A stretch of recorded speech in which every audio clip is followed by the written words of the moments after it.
Comme le dit souvent tante Gertrude, parlons peu, mais parlons bien. Je vais donc raconter ce soir la belle histoire de Mohamed, en parlant peu, mais en parlant bien. Je m'appelle donc Mohamed. Je suis actuellement en Tunisie et je prends la décision de faire un petit tour en France. Bah oui quoi, c'est chouette un petit voyage en France.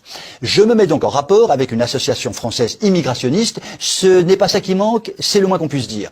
Et il ne faut pas longtemps pour me trouver à bord d'un de leurs bateaux, dénommé SOS Immigration pour tous.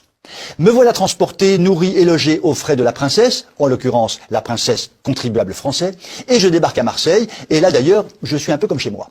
Je commence par me balader un peu pour visiter la ville, il n'y a pas de mal à se faire du bien, et je décide, dès le jour de mon arrivée, de repartir en Tunisie en bénéficiant de l'aide au retour que la France vient de fixer à 2500 €.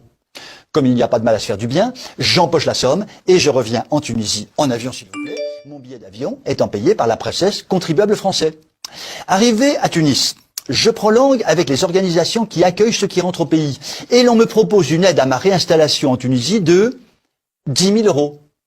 Comme il n'y a pas de mal à se faire du bien, j'empoche la somme de 10 000 € et j'ai donc désormais dans ma poche 12 500 € en quelques jours, soit 2 ou 3 ans de salaire tunisien normal et au moins 1 an de retraite pour un paysan français qui a travaillé dur toute sa vie. Comme il n'y a toujours pas de mal à se faire du bien, je décide de me reposer quelques jours à Tunis, en profitant un peu de mon petit pactole, et je prends la décision de renouveler cette opération début décembre, car, comme il n'y a pas de mal à se faire du bien, récupérer une nouvelle fois 12 500 € en quelques jours peut être une bonne affaire. Il va sans dire que mon premier voyage a été réalisé sous un nom d'emprunt, et que mon second voyage sera réalisé sous un autre nom d'emprunt. Ben oui, pas de chance, je me suis fait voler tous mes papiers, ce qui me donne de grandes possibilités de nom d'emprunt. Finalement, moi, Mohamed, au nom d'emprunt, je trouve que la France est vraiment un pays merveilleux et que les Français sont vraiment des vaches à traire, ou plutôt des crétins comme on n'en fait plus.